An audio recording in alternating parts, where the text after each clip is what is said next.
Greetings to all of you ladies and gentlemen, dear viewers. It's a pleasure to see you again this evening as we continue together with episode 3 of Kevin's story, Reburial, on True Ghost Stories, dear friends. So in episode 2, we saw that Master Leon officially made his appearance. And tonight, ladies and gentlemen, in episode 3, we continue with Master Leon's journey after his return to Vietnam. Exciting stories, exciting stories await you in the next parts of this tale. Now, dear viewers, invite you to dive into the content of episode 3 of the series Reburial, narrated by Teen Shadow.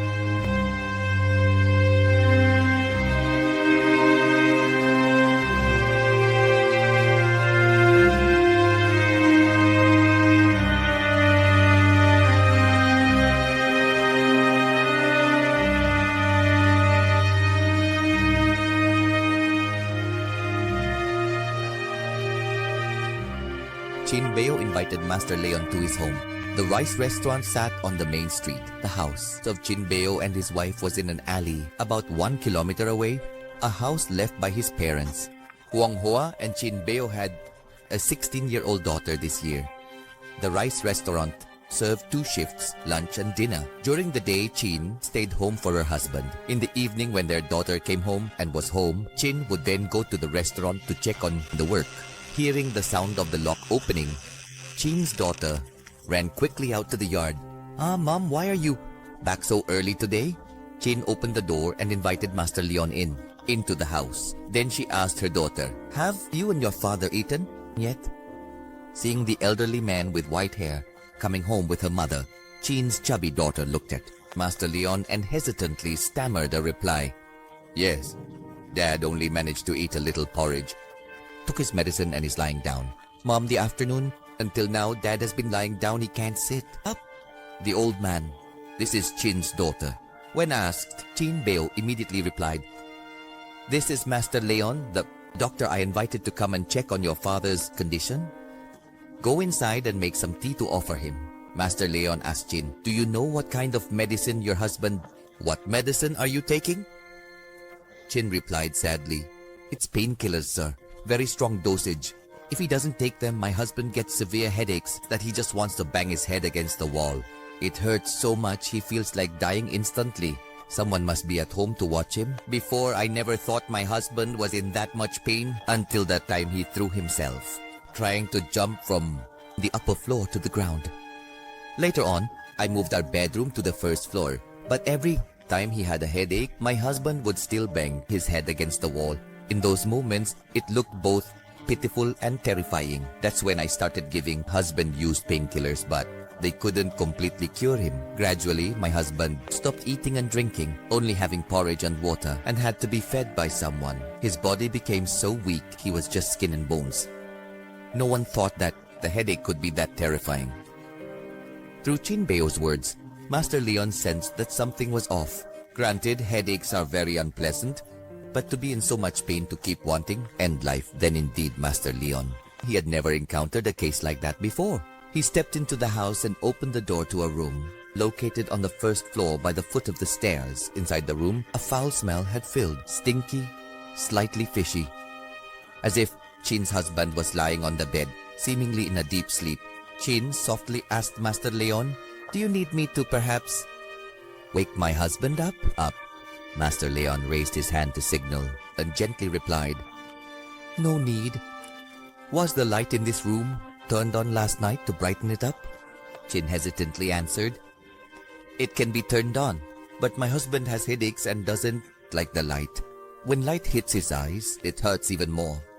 So at night, we light an oil lamp. We don't use the electricity. For over a year now, my husband has stayed in the room, never going outside. Even during the day, we keep everything tightly shut. Fear of noise like head back. Master Leon gently hunched forward and walked toward the oil lamp. He picked it up and shone it toward the bed where Chin Beo's husband was lying, about 2 steps away. Master Leon didn't shine the oil lamp directly into Chin's husband's face, but gently moved his hand from the head of the bed down to the foot of the bed, then reversed the motion, doing the same thing 3 times. Each time the flame of the oil lamp passed over Chin's husband's face counted as 1. Was able to see the facial features clearly. After finishing his observation, Master Leon stepped back, placing the oil lamp back in its original position, then softly said to Chin, "All right, let's go outside. I figured out your husband's illness." Hearing that, Chin was stunned. Really, Master? But you haven't yet." Master Leon looked at Chin and gently shook his head, signaling her to stay quiet, then pointed his finger and told Chin, "Go outside, leave the room and gently close the door behind you." Just at that moment, Chin's daughter had finished making tea, was carrying it in. Master Leon softly called the girl over, then said, "Little girl, pour me a cup of tea and bring it next. Here." Chin's daughter obeyed and poured a cup, brought it over to Master Leon. It was man tea, brewed quite strong and bitter, and still very hot. Holding the cup of tea in one hand with the other, Master Leon dipped his index finger into the cup of tea. He used the tea to write on the outsides of the wooden door to the room where Chin's husband was lying. The strokes were strange, and it was unclear whether it was just an illusion or could there be something unusual about the tea. Yet both Chin and her daughter could see it. As Master Leon indeed wrote, the tea marks on the wooden door faintly glowed with a golden shimmer. But it only lasted a second.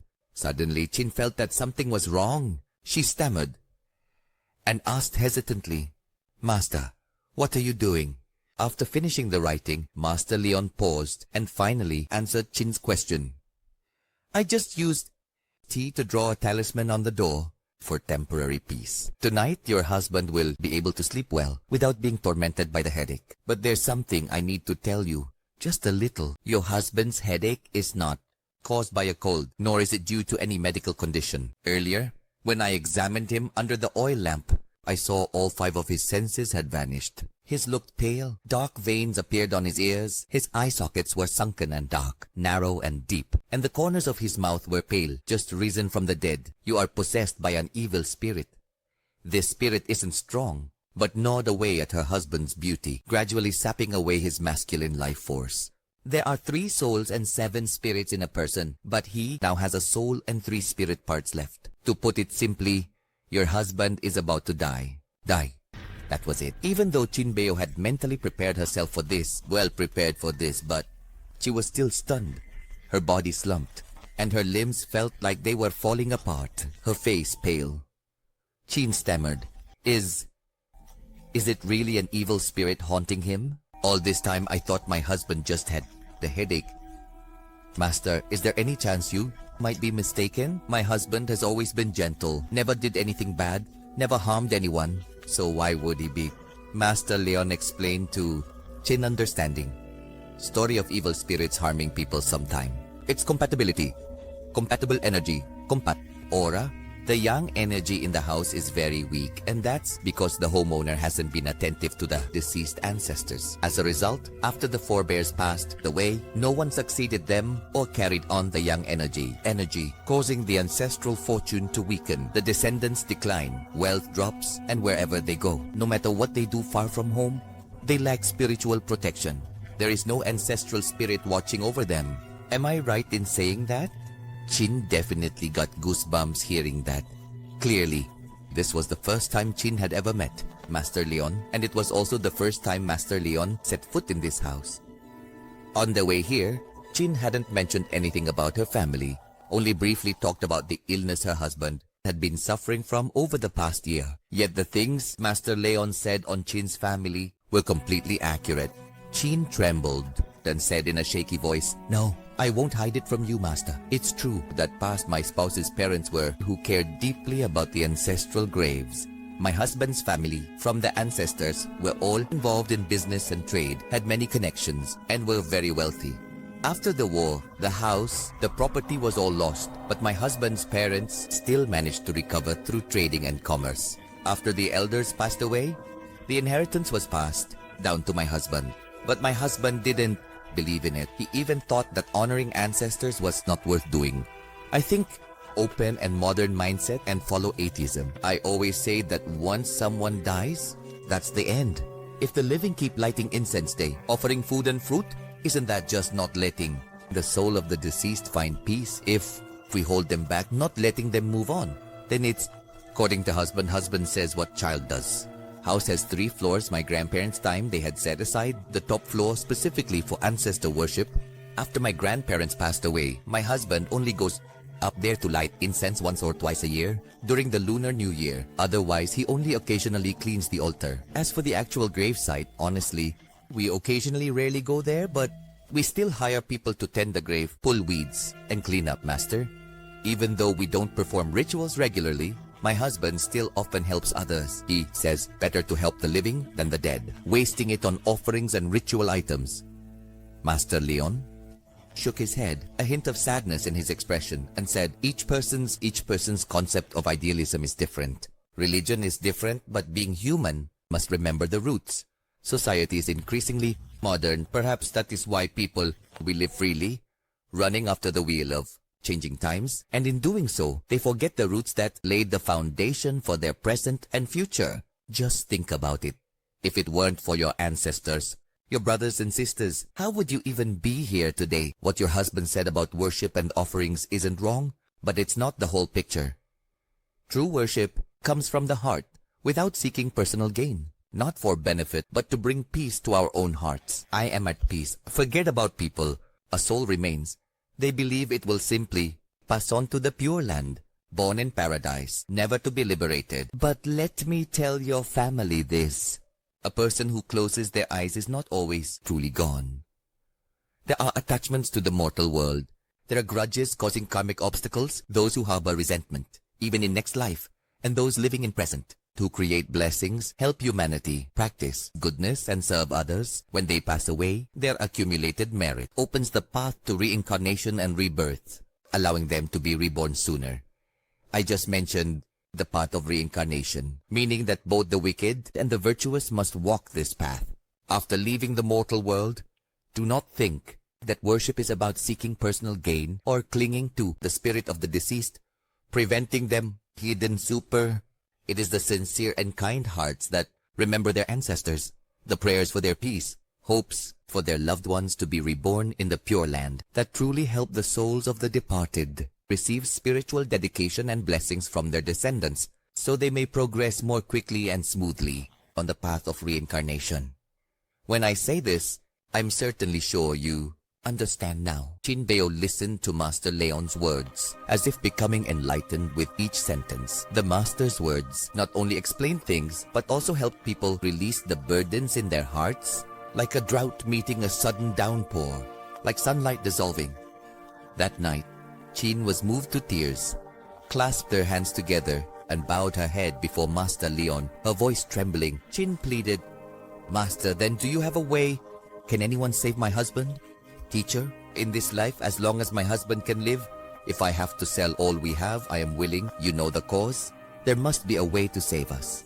There must be a way to save me. Please, Master. Beg you. Chin knelt down, pulling her daughter to kneel with her. Master Leon reached out to support the mother and daughter. Chin, like then, said, if you keep kneeling, I will leave this house immediately. Don't make things more complicated. Both of them stood up, listening to Master Leon speak. Again, Chin and her daughter, eyes filled with tears, stood up. The two sat down on the chairs. Master Leon continued, since I've agreed to help your family, I will help. However, at the moment, it's still uncertain whether your husband can be saved or not. Earlier, I mentioned that, judging by the facial features of your husband, only one part of his soul remains and 3 parts of his spirit. Now, if we want to save him, the only way left is to use the soul-capturing orb. Jinbeo quickly and anxiously said, Master, I beg you, Master, as long as there's a way, no matter what it is, I hope you can save my husband. Master Leon replied, it's not that simple.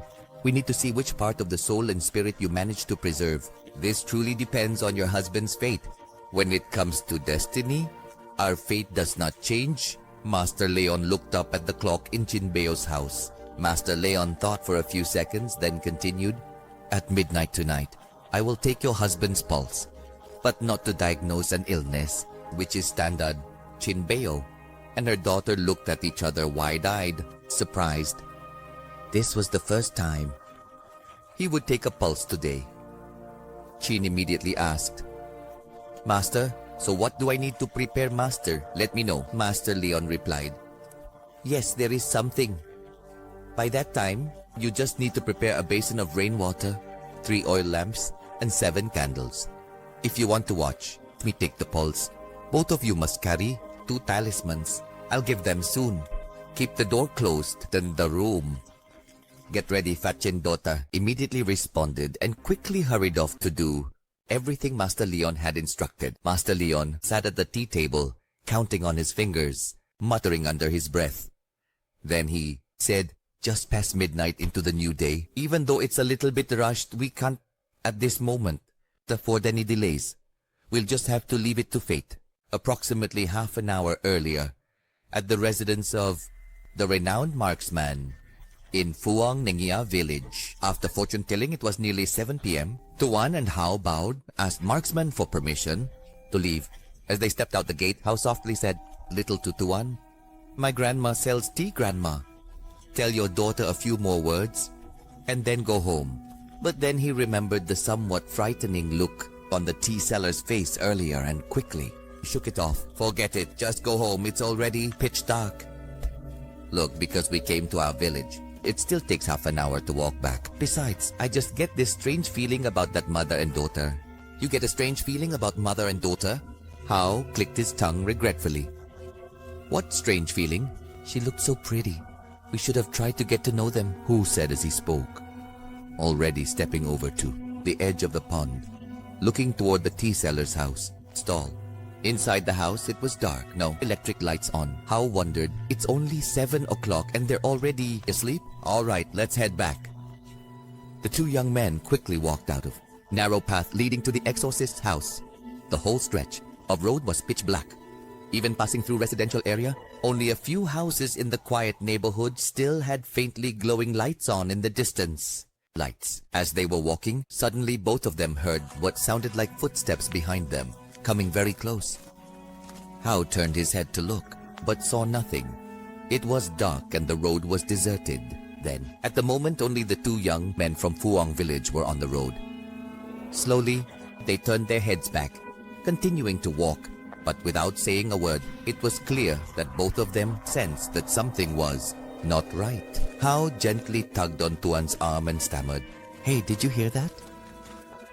Tuan swallowed saliva and replied, Yes, but don't look back. I'll count to 3, then we run. Okay? Hao started to feel a chill down his spine. Tuan gathered all his strength in his legs and began to count. 3! Then he took off running. Hao was still frozen, waiting for when Tuan had already bolted. Oh my God, you little devil, wait for me, Hao shouted. The 2 young men ran like they were being chased by ghosts. Back to Phuong Nghia village. As they reached the village, panting and walking, neither of them could hear the sound of footsteps behind them anymore. Now that we're back in the village, it's not so scary anymore, Hao said.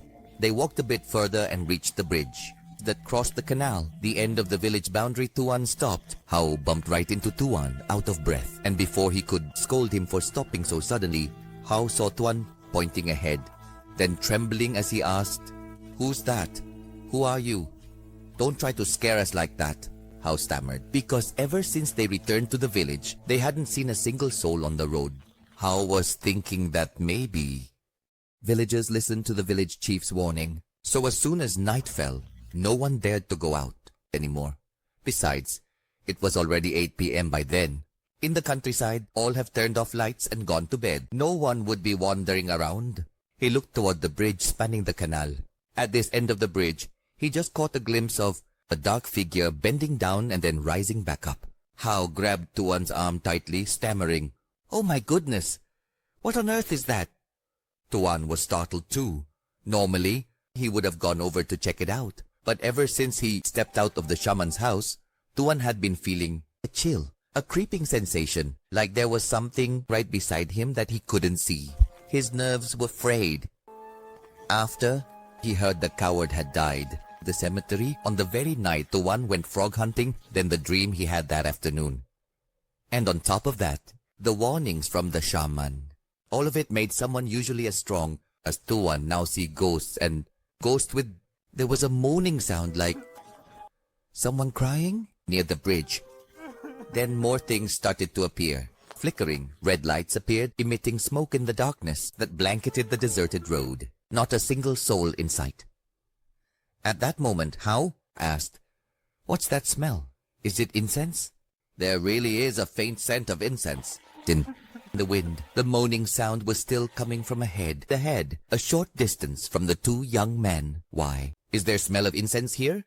They couldn't get home without passing through. But with every step forward, they felt goosebumps all over their skin. At that moment, How whispered, "Let's run again. Close your eyes and run through. It's probably not a ghost." How nodded, learning from the previous time. How was ready. He just needed Tuan to count, and he would run, no matter if it was 1, 2, or 3. They gathered strength and ran. The two young men were about to run. A voice cried out from the head of the bridge, wailing in utter sorrow and despair. "Newt! Oh, you died such a tragic death. Newt, you died in such cold and loneliness. It's your father's fault. It's your father's fault. Oh, the pain. I caused your death. You lying there, cold water, dirty mud, but that is fine. Bring you safely home." Tuan and Hao looked at each other. Hao recognized it was the voice of Nim, Newt's father. Hao immediately asked, "Who?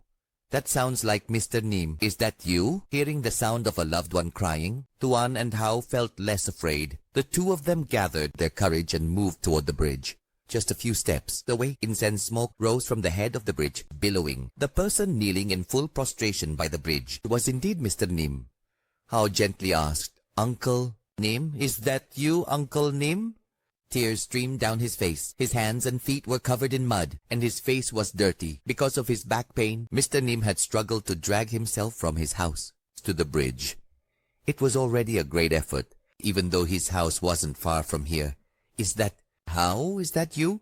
Who else would it be?" Wiping away his tears with his hand, Mr. Nim squinted and looked over at Tuan. It was dark. He couldn't see clearly. Mr. Nim recognized Hao by his voice. Tuan quickly replied, "I'm Tuan. My family lives at the end of the village, Uncle Nim. Why are you out here at this hour, Uncle? Earlier when I called and got no response, I thought you were a ghost." Mr. Nim, holding a bundle of incense sticks, leaned his whole body toward the bridge, then suddenly collapsed to the ground. Down. He died on the other side of the cemetery. If you don't come out, then come out." "Shai, you're dead. You came back. You came back. Please, your grace, return Nut's body to me. It was I who committed the sin. He was just a child. He didn't know anything. Now that he's dead, I only ask to be allowed to take his body back for a rightful, proper burial." Hearing Mr. Nim cry, Hao and Tuan still didn't understand what was going on. Hao helped Mr. Nim sit up, leaning him against a nearby tree. Hao trembled and asked in a trembling voice, "Uncle Nim, what do you mean by that? What do you mean by returning the body to Nut? Did something happen afternoon at the cemetery, or what?" "Huh?" Mr. Hedgehog sat with a hunched back, leaning against the because of his back pain. He kept slumping forward. Tuan had to sit down to let Uncle Nim lean on him. He spoke through sobs, his voice choked, words caught in his throat. Uncle Nim replied in anguish, "It's so painful, you guys.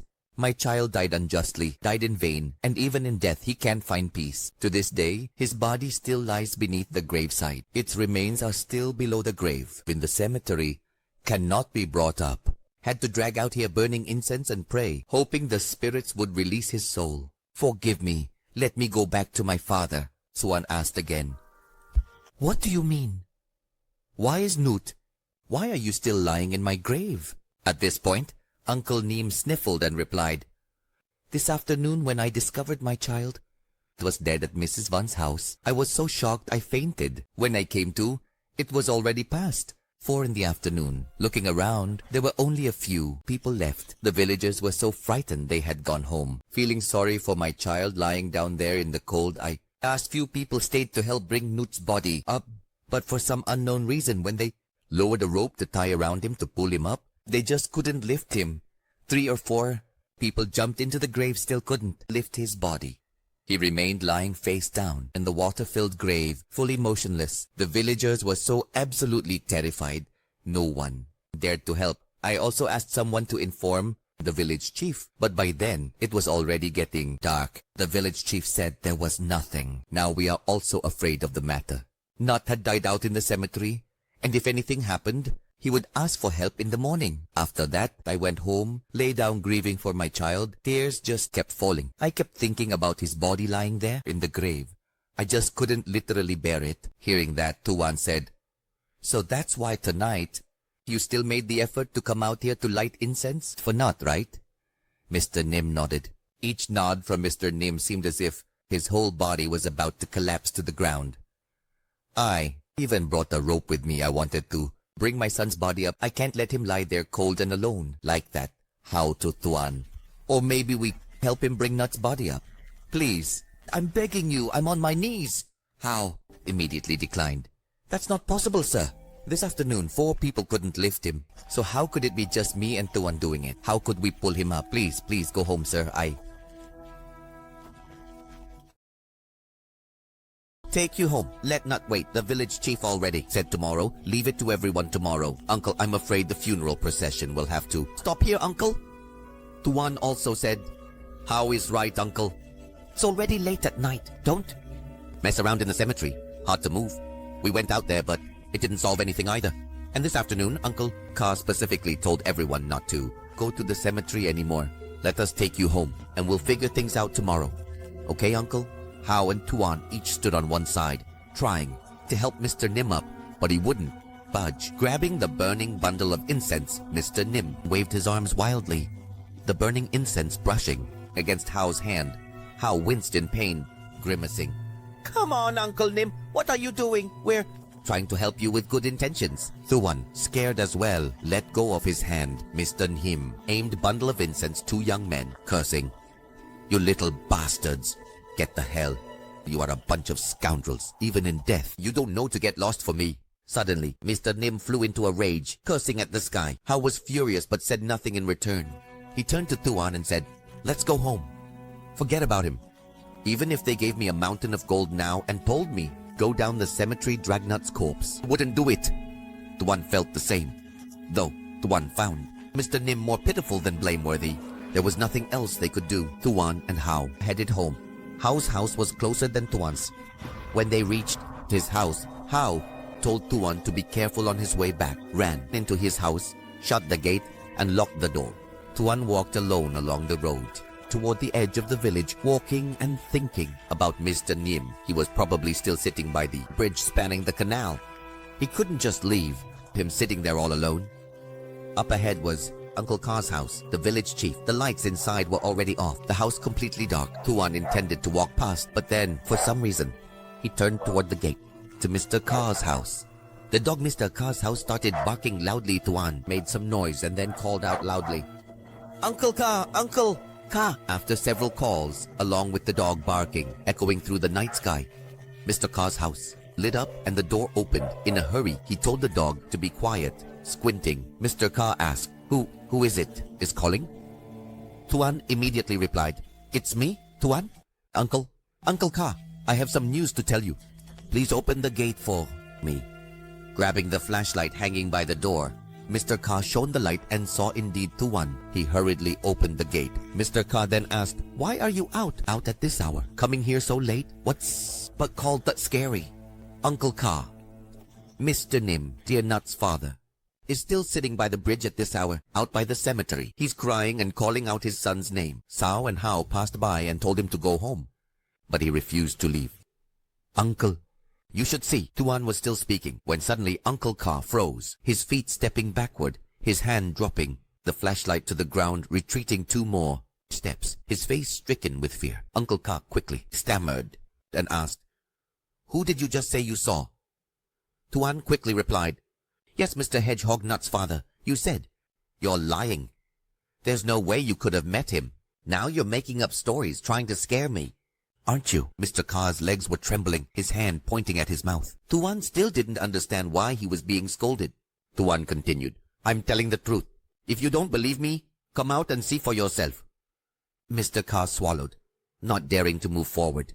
His eyes were vacant, his face drained of all color. Mr. Ka's voice trembled as he toned, "That Nim kid died this afternoon. How? You meet." Still reeling from the information the village chief had just revealed, Tuan broke out in goosebumps when from Mr. Ka's house, the cat The tabby cat leapt from the water tank to the fence, then vanished into the night. At that moment, Tuan stammered, What? He's already dead? Then who was that person just now? While Tuan was still bewildered, Mr. Carr cautiously took 2 steps forward. He bent down to pick up the flashlight, intending to slam the door shut. But just as he picked up the flashlight, Tuan grabbed Mr. Carr's arm. Panicking, Tuan cried out, Lies! I just saw him a moment ago. How was there too? How could he possibly be dead? Startled, Mr. Carr panicked and tried to push. Tuan said, mouth mumbled, Let go. You are possessed. Go home. Go back to your house. How could he leave? How could Tuan go home now? There's still quite a long way from here to the end of the village where Tuan's house is. Still unclear about the situation. Of the situation, Tuan hadn't left yet. Tuan's hands were shaking intermittently. Tuan gripped Mr. Carr's hand even tighter. I'm not going back. At the very least, you tell me if the story about Mr. Enchem's death is true or just a joke. From inside the house came a voice calling, What are you doing out there for so long? Who's calling? It was Mrs. Hong's voice. Mr. Carr didn't want to cause his wife any more worry with an argument, so he had no choice but to let Tuan come inside. He replied to his wife, It's nothing, dear. Tuan came by. He's looking for, Could you please tell me more about this particular subject or topic? Something. Mrs. Hong, hair up, walked to the door, seeing it was Tuan. Hong said, Tuan, what brings you here so late at night? It's already this late. Why don't you come inside? Standing out there, you'll get eaten alive by mosquitoes, said to Tuan. Please come on in. Be careful. After closing the door, he stepped onto the porch and looked Tuan up and down, carefully. The light from the lamp cast Tuan's shadow onto the paved brick courtyard. Carr lost in thought for a moment. He reached out his hand. Here, let me have a look. Not understanding what Mr. Carr intended to do, Tuan extended his hand. Mr. Carr touched the palm of Tuan's hand. Mr. Carr felt that Tuan's hand had warmth. Mr. Carr exhaled and said, I just really wanted to check if you were a ghost. No, your hand is warm, so not. Dear, you have to help me with a pot of tea. I'm running late. You're still thinking about drinking tea? Wait a little longer. Then you definitely can. How could you? Sleep. Hearing his wife, Mr. Carr replied, It's no problem. I came back to sit and chat with Tuan.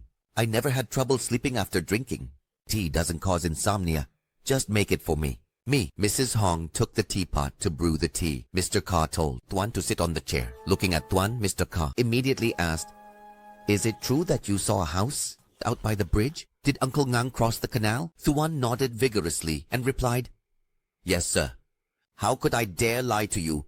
How has something to do today? He came back just now. As we passed by the bridge, we saw a figure wandering around near the bridge. They were even burning incense and crying out loud.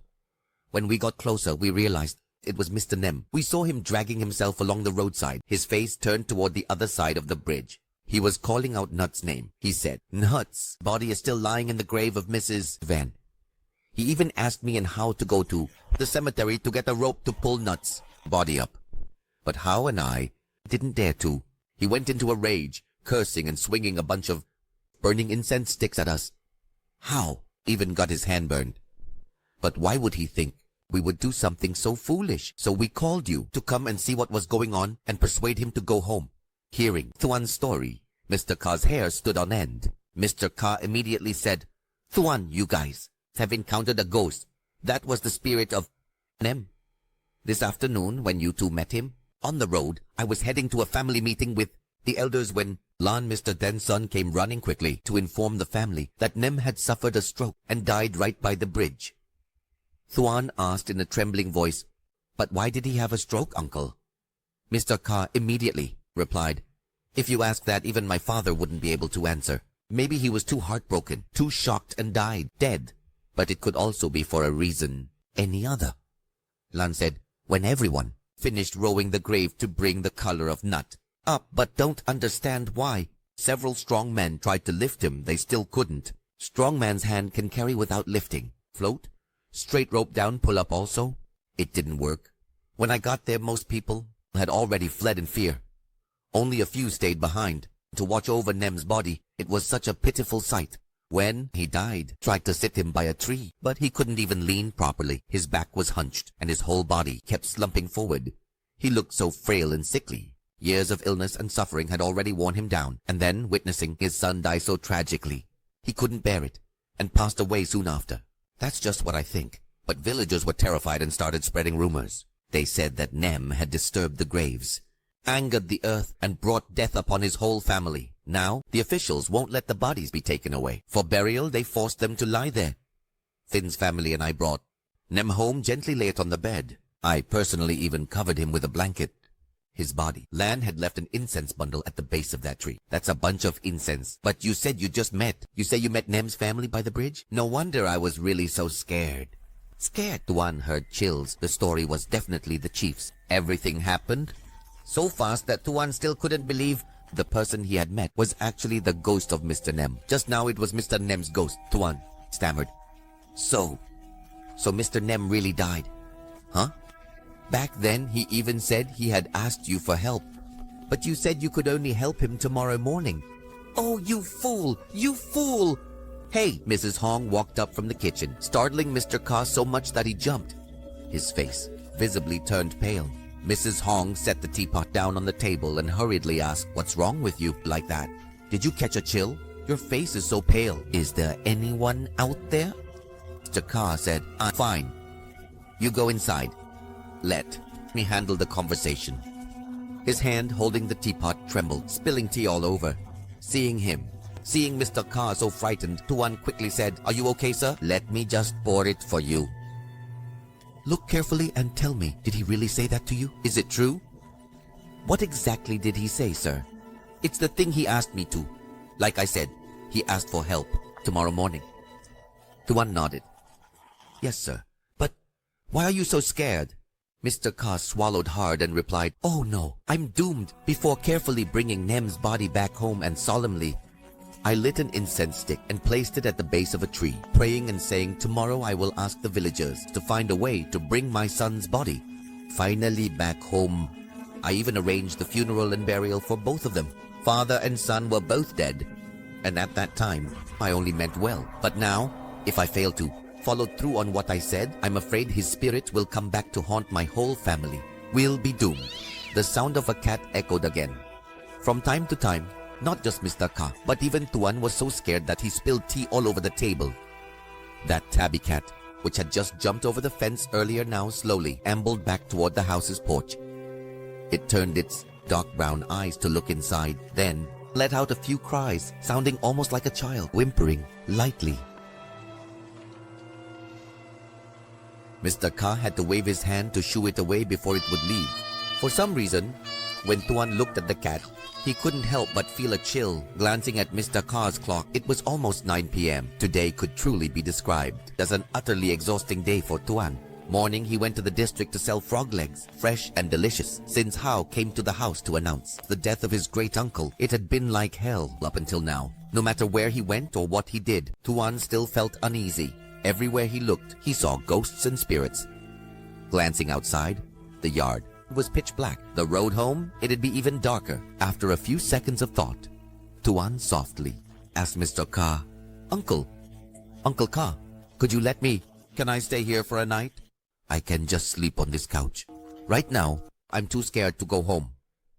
It was pitiful to think about such a tough situation and so unfortunate. Poor thing. Mr. Ka has a daughter studying medicine in Hanoi. The house only has... Mr. Ka nodded slowly, telling him to stay and sleep here. No need to sleep outside. Instead, go into Tuan's room. There's a bed and a blanket in there. Let me just say a word to my wife. One sentence. But, hey, sleep here, morning. Tomorrow you have to help me go to the ceremony. Carry Newt's body up one more time. The coward's body again. What?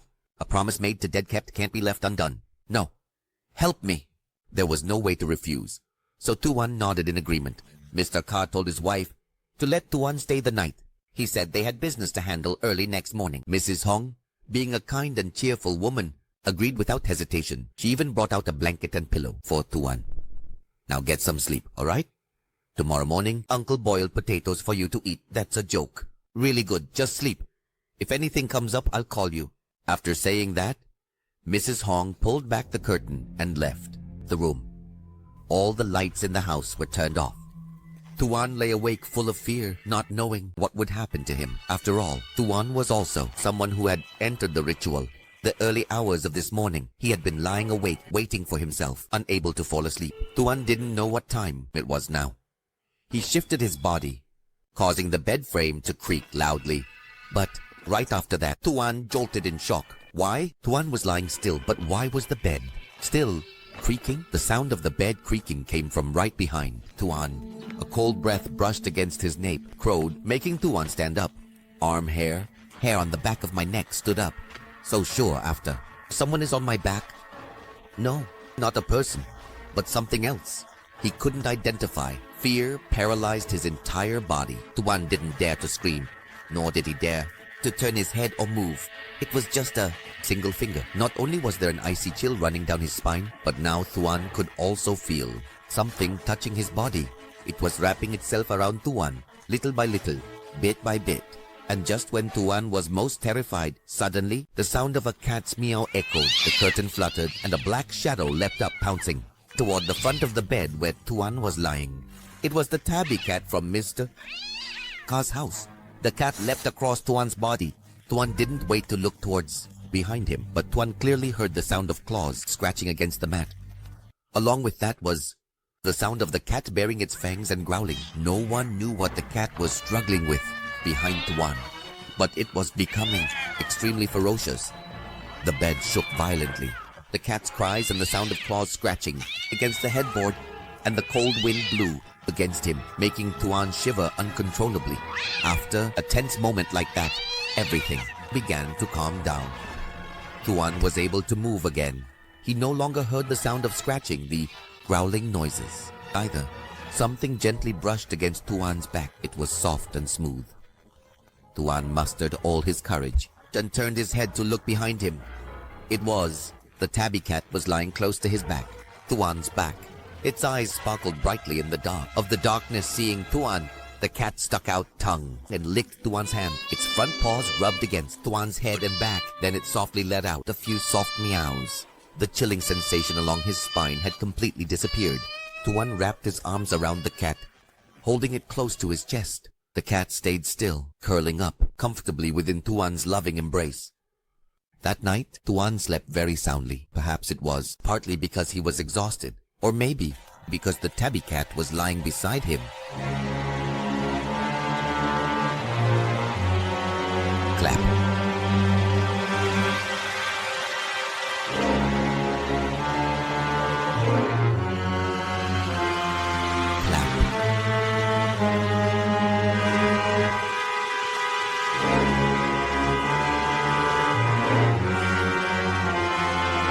Next to him.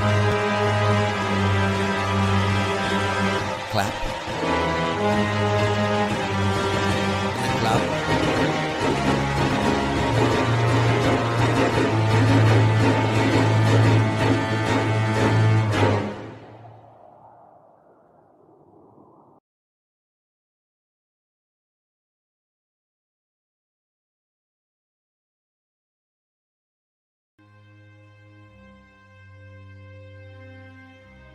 Meanwhile, in the town center, at the same time, at the house of Chinbei, the owner of a rice restaurant, already near midnight, Chinbei and her son had finished preparing everything, done what Master Leon asked. Master Luong gave Chin 2 talismans and then told him, "Them, each take 1 talisman and hold it in your mouth, into the mouth while we take the pulse." Her husband, both of them definitely cannot. Say what? Do what I say, no. Chinbei nodded and replied, "Yes, sir, I understand." Master Luong then turned to her daughter and asked, "Quinn, would you prefer to go upstairs to your room and get some sleep? This isn't a pleasant matter where, hey mom." Quinn was scared too.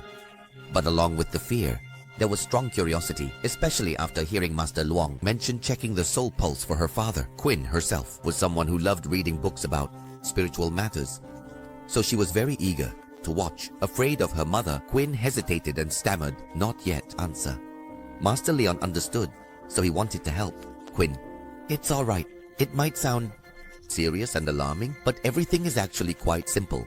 If she wants to watch, just let her watch. Just make sure you both remember what I instructed. Jinbei replied, "Yes, sir." He then handed a talisman to his child, daughter. Both mother and daughter put the talisman in their mouths. Master Luong said there are 10 minutes left before it will reach midnight. At this point, Master Luong said it was ready and told them to bring the prepared items and follow him inside.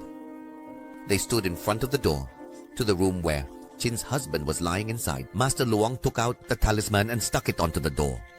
After that, he opened the door and stepped inside. Chin and her daughter, one carrying a basin of rainwater, the other holding candles and an oil lamp, slowly followed behind. Inside the room, it was quite dark. The oil lamp in the room was also flickering weakly as if it was about to go out. Master Luong told Chin and her daughter place the basin of rainwater, the 3 oil lamps and 7 candles on the table. Master Luong set down his bundle and began arranging things. Before starting the ritual, the first thing Master Luong did was light 3 oil lamps, then use a small brush dipped in ink, write a Chinese character on 3 lamp covers, and then he gently blew out the old lamp. In the room, next, Master Luong placed the 3 oil lamps at the head of Jinbei's husband's bed. The wooden bed had a flat headboard, wide enough to hold the oil lamps and maintain the main flame. Seeing her husband lying motionless, his condition had clearly worsened significantly. His face was gaunt and his skin was pale and colorless. Master Leon said he looked dead. He was sprawled like a corpse. After setting positions of 3 oil lamps, Master Leon stood beside them. Beside the bed, gently pulled out a chair and sat down. Master Leon took his wrist and began to check Mr. Chin's pulse. Before checking pulse, Master Chin spread his hand and measured, span by span, from the neck down to the abdomen of Mr. Chin's lower body, then reached out to feel the pulse. As he checked the pulse, Master Luong closed his eyes, muttering, chanting words under his breath. The atmosphere in the room gradually began to shift. The room, once tightly sealed and suffocating, now, for some unknown reason, had a gentle breeze blowing through, causing the flames of the 3 oil lamps to flicker. 9 also began to feel cold. Ha! Her husband's arm, Master Leon stood up, skillfully using 2 fingers, the index and middle finger to the inner area. Starting from the glabella down to the philtrum, and then both temples. Suddenly, Master Leon clapped his hands together, producing a sharp, crisp sound. Master Leon spoke aloud. "I summon the 3 souls to appear immediately." As soon as Master Leon finished speaking without hesitation, the 3 oil lamps placed at the head of Chin's husband's bed suddenly went out. All 3 at once. The room plunged into darkness. No one knew why, but all 3 oil lamps had gone out, and Chin understood that this was a bad omen. In the darkness, Master Leon sighed, his voice heavy, very heavy with sadness. "What a pity. When I read the divination for you earlier, I thought he hadn't yet lost his 3 souls. But now, when summoning the souls, it seems it's already too late. A person without a soul is a person who has died. I am sorry that I could not help at all." Just as Master Leon finished speaking, a faint light flickered back to life at the head of the bed. Although the flame in the lamp was very weak, Jinbei's daughter pointed toward the head of the bed. "Dad is lying there." The tiny flame spread its light, chasing away the darkness in the cold, chilling room. Master Leon turned his head to look, and he himself was extremely surprised to see that there was still a lamp burning. He hurried over to the head of the bed. "Quickly, bed, look at the lampshade to see the flame." Master Leon was absolutely overjoyed when he saw that Chinese character written on glass surface was the character Kwang from the phrase Tai Kwang. Master Leon, with a thoughtful expression, said to Chinbi and her mother, "Very good. It truly shows that your family still has blessings. Your husband can be saved. Quickly light 7 candles. Candle fast." Chinbi and her mother nodded quickly and hurriedly, lit the candles for Master Leon. They placed each candle around Chinbei's husband. Master Leon raised 2 fingers to his forehead, then began to chant. The poem reads, "Tai Kau Fuk Thi, Tuok Am Ton."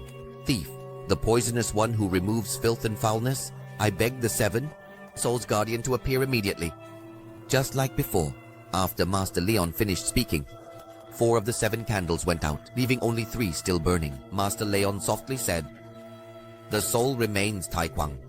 The spirit remains Fuk Thi, that is the yin filth lung. Just in time for the first day of the lunar month, I will perform the exorcism and retrieve the 3 souls for the family head.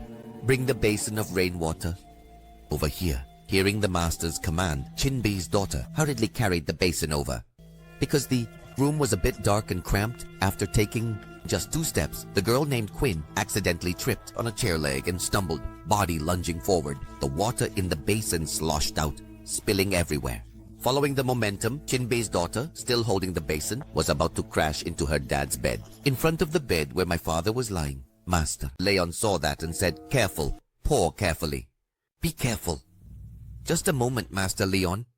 Rushed out to block in front of the people. Chin's husband was lying down. Water was poured on him. Chinbei quickly ran over to catch her somewhat clumsy daughter. Come to offer assistance to help the clumsy daughter. There is still a little water in the basin too. Poured out quite a bit. However, that was not, even though he had managed to shield them. Master Leon couldn't help but worry. He couldn't block everything. A few drops of water still splashed onto Mr. Chin's body.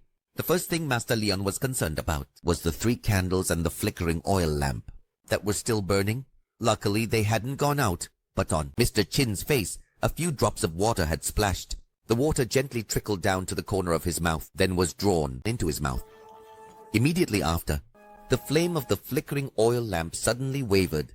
Mr. Chinbei opened his eyes wide, his mouth gaping, his limbs twitching, his teeth grinding together eerily, lying there in a terrifying state as if a corpse had just come back to life.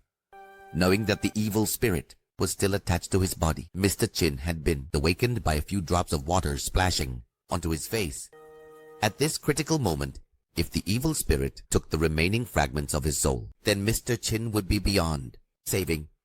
The only way was to subdue the spirit, stabilize his soul and spirit before even thinking about in the process of saving him.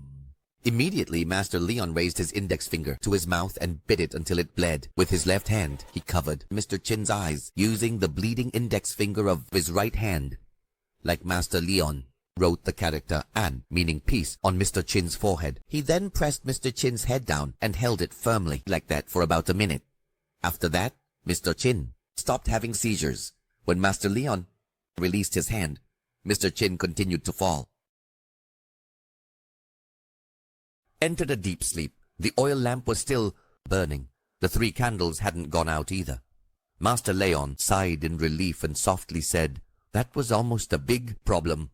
Everything is fine now. There is nothing to be afraid of. In fact, this shows more that your husband is still slipping toward the end of his life, but there's still hope, so don't worry. I will definitely save him." This person, looking at the rain basin, once 3 parts full, now only 1 part remained. But that was already enough. He placed the rainwater basin. Master Leon used this as a brief placeholder text. It's a soul calling to recall 2 parts of soul. The owner of the house was taken by evil spirits.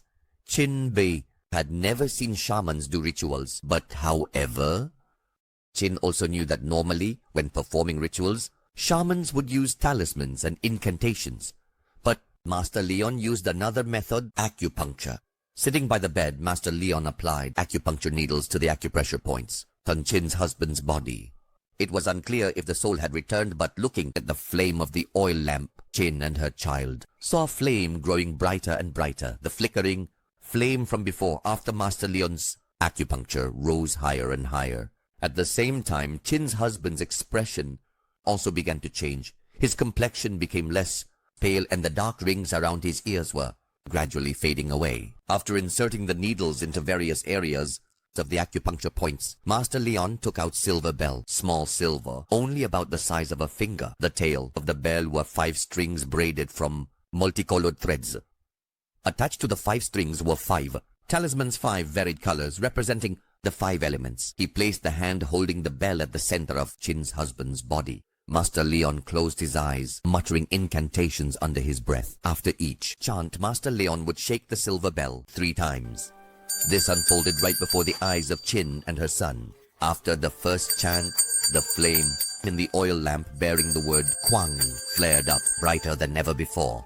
When the second ring of the bell echoed, the flame from the oil lamp with the word Linh also began to flicker back to life, even though no one had lit it. Master Leon literally kept his eyes closed, still chanting incantations, his hand continuing to shake the silver bell. And then, when the final ring of the bell echoed, the third lamp, inscribed with the word Tin, also lit up. By then, as mentioned earlier, at this point, all 3 oil lamps were burning brightly. Opening his eyes and stopping the silver bell, Master Leon looked at the 3 oil lamps and gently smiled. Laugh, Master Leon said. So all 3 souls have returned to... Very good. The spirit has been stabilized. Once the spirit is stabilized, reintegrating the soul is not difficult. Just as Master Leon had indeed said, after 3 parts of soul returned to head, Chin's husband's appearance changed completely. His facial features became radiant, his skin rosy. The dark circles under his eyes also faded noticeably. He looked much more energetic, much more full of life. After the soul was returned, Master Leon used soul to retrieve the 4 parts of the soul, Tai Kau, Thon Tak, Phi Jok, and Zufei for the head of the household. The issue of Chin's husband, lying on back with acupuncture needles inserted into various acupoints. Putting away the silver bell, Master Leon took out an ivory acupuncture needle, satchel, ivory needle, adjust both legs. Chin's husband straightened it out. Done. Master Leon said to Chin, come closer. Do exactly as I say, please. And don't say a word. Chin replied, yes, sir. She nodded and stepped closer to bed her husband was lying. Master Leon continued, now place both of your hands on either side of your husband's ears and at the same time let all 10 fingers touch each other in the back. Master Leon spoke while demonstrating. Chin understood and followed exactly. Keep your hands just like that for me. Master Leon held an ivory acupuncture needle and opened Chin's husband's mouth with his left hand, making sure teeth were slightly exposed. At that moment, Master Leon began muttering incantations again. After each line of the chant, Leon paused briefly and used his hand to sense Chin's husband's breath, then released his hand. Master Leon tapped the ivory needle against Chin's husband's teeth once. Just like that, he held the breath 7 times and the ivory needle struck the teeth exactly 7 times. It was unclear whether it was due to dizziness or imagination, but while assisting Master Leon and hearing him chant the soul-retrieving incantation Chin Bei saw from her husband's nostrils, each time he held his breath and the tapping on the teeth occurred. A wisp of white smoke would appear, its shape only faintly visible, but after 7 times then all over husband Chin's body like being enveloped by this white smoke. Just a few seconds after the white smoke dissipated, then the 7 burning candles and the 3 lamps that had gone out earlier were now lit and burning again. Sweat trickled down the weathered, aged and wrinkled face of the great Master Leon. Yet his eyes still sparkled brightly under the candlelight than the glow of the oil lamps. His mouth held a gentle, compassionate smile. Master Leon said, your husband is alive. His 3 souls and 7 spirits have all returned. For now there's no need to worry about his life. You and your child can rest assured. You can turn the lights back on now. Help me clean up these things. Then he added, a blanket for your husband. I'll head out first. Chin nodded, her eyes brimming with tears. She wanted to say something, but her mouth was still holding the talisman that Master Leon had instructed her not to remove or speak with, so Chin could only bow repeatedly in gratitude. Master Leon smiled gently. For now, the rescue, you're done. Take the talisman off. My house. Go ahead, but please keep your voice down so your husband can rest. Like, clean up. I'll be at the table having some tea. Once you're done, come outside. I have something to ask. Chin. Yes, Master. Please, let me ask Quinn to make a fresh pot of tea for you, Master Leon said to his daughter. Quinn, can you make a fresh pot of tea and bring out some snacks for the master to have? Let your mother finish cleaning up here. She carefully followed her mother's instructions. After making the tea, Quinn brought it to Master Leon. Along with the tea, there were also some pastries. Mochi, carefully pouring tea for Master Leon, the little girl nervously said, Please have some tea, sir. I'm sorry about what happened earlier. Master Leon smiled, then replied, It wasn't your fault. Don't blame yourself. What's important is that everything turned out fine. Mochi, right? So delicious, isn't it? May I have a piece? Quinn smiled and gave mochi to Master Leon. Chin Bei returned to the tea table. Chin thanked Master Leon profusely, but Master Leon said, Earlier I only said that saving the person was temporarily done. Your husband's life has been saved. However, there's still one more matter else that must be done. Sit down and listen to my question. Seeing Master Leon's face turn somewhat serious made Chin Bei a bit worried, and she gently pulled out a chair and sat down. Chin immediately replied, "Yes, please ask me anything, Master. If I know the answer, I wouldn't dare lie, not even a word." Master Leon continued, "It's still about your husband. Although I have retrieved your husband's soul and spirit, that evil spirit is still currently residing within your husband's body." Sister, hearing this, Chin panicked and stammered. So does that mean my husband is still possessed by a ghost?" Master Leon shook his head and replied, "Calm down. If I was able to retrieve your husband's soul and spirit, then I can also help expel the spirit from his body. This is not difficult for me. When morning comes, I will perform the exorcism." Exile like being. Hearing that, Chin responded joyfully, "Thank you, Master. Truly, my family must have great blessings to have the fortune of meeting you. Please help us, Master." Master Leon let out a soft sigh. "The thing is, I'm still pondering which method of exorcism would be most appropriate and reasonable. One that not only helps the living, but also the dead are cleared." Chin asked curiously, "There are actually many ways to perform an exorcism. Please forgive me, Master, because until now I've never indeed witnessed such things." Master Leon took a sip of tea and gently replied, "Just like a road with many forks, everything in life has different ways to be resolved. The key lies in the choice.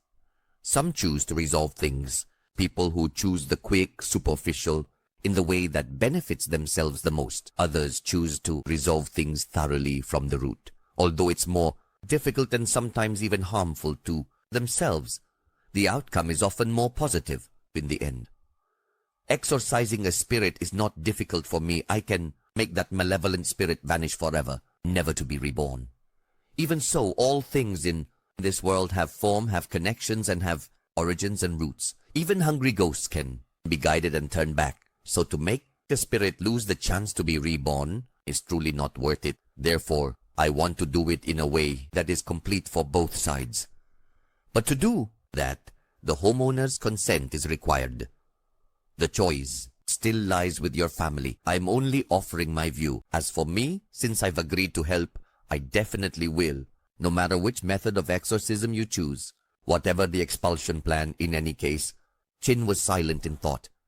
"Over the past 5 years, Chin, I thought my husband's headache was due to illness, searching everywhere for teachers on medicine, spending an untold amount of effort, money, and the inheritance left by her husband's parents. What was once 7 parts has now dwindled down to just 2, the house and the rice shop.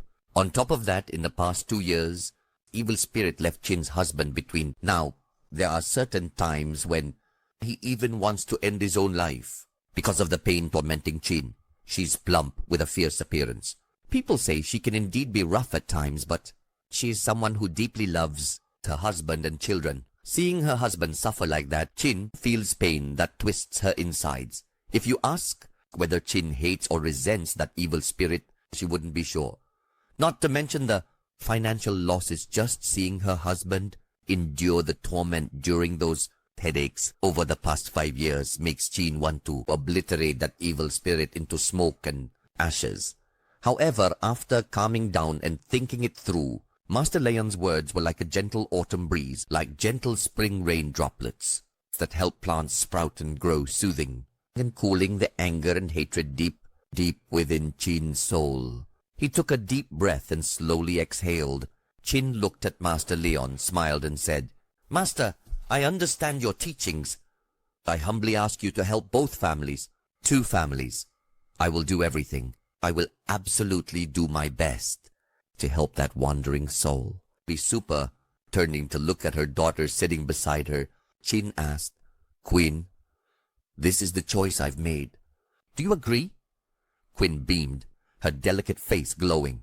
She wrapped her arms around her mother, then replied, "I agree, Mom.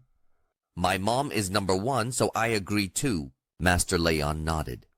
He himself was also very pleased that Chin had opened her heart and let go of all the misfortunes that their family faced past 5 years. in order to carefully make the right decision.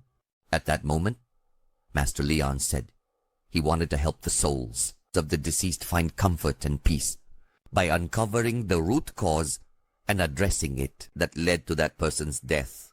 Chin began to show signs of a headache. 5 years ago, right? Chin nodded. Yes, that's right. Master Leon then continued. Had husband experienced anything like this before? Chin immediately replied, no, master.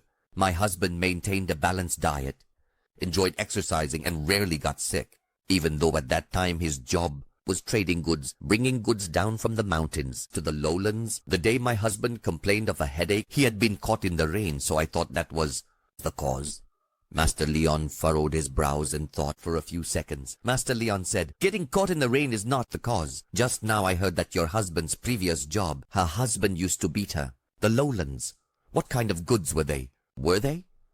Yes, things like honey, ginseng roots, fruits, basically. They are all wild animals. The teacher lowered his head. He also traded in brocade clothing, knives, machetes. There were times when my husband went deep into the forest, followed the villagers to get honey all month. Master Leon continued asking, so before that, you started having headaches? Was your husband at home? Or in the forest up in the mountains? Chin suddenly froze. When Master Leon asked that question, Chin suddenly remembered. She stammered, her voice trembling. Wait, that's right, master. Now that you ask, I remember that before. I got headaches. Husband returned home after a forest trip that lasted nearly a month. I remember that was during the wild honey season. And my husband said never before had the honey been as plentiful and delicious as that year. Deep in the forest, 3 days after, husband had headaches. Before that, he had been perfectly healthy, so it related to the forest trip. Because my husband has gone back and forth many times before. Master Leon nodded again with a thoughtful expression. It's possible that this particular trip was reason your husband was followed by wandering spirit which then possessed his body. However, this is still just a hypothesis on my part. For now, given the situation, it's already late. I need to rest a bit. Morning comes, I'll help your husband exorcise spirit. First, I thought it was because of compatibility. Your husband was being followed, but when I realized evil spirit sees 3 souls, 7 spirits, I started to think there might be another reason. Chin immediately asked curiously, what do you mean, master? I don't really understand. Master Leon continued, if it's due to spiritual compatibility or a matching aura, then the spirit follows due to emotion people often call fate. Sometimes, after haunting someone, the evil spirit will cause that person to die and follow it in death. As for seizing the soul, then spirit, once it captures the spirit and takes the soul, that evil spirit then takes over your husband's body. To put it simply, it's your husband's body, but someone else's soul. Literally. Chin hesitantly responded, but I've seen when my husband felt suicidal. Master Leon immediately explained, that's because your husband was in pain and wanted to die to end the torment of years of suffering. I understand his pain. Living and dead realms are separate. They cannot coexist. Your husband is a living person carrying yang energy, but inside him, there is an evil spirit in him carrying yin energy. He had to endure that pain for 5 years. Truly, death would have been preferable. That alone is already too much. Let's take a moment to rest and recharge.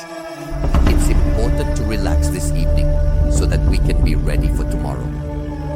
In the morning, let's move on to the next part of our discussion, where we will explore the upcoming steps in detail and understand what follows in this sequence.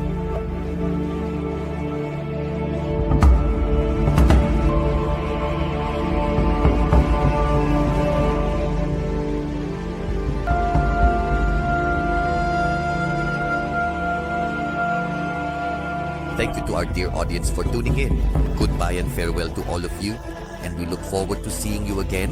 Stay tuned for the upcoming episode of our captivating story, where new adventures and exciting twists await you. Don't miss out on the next chapter.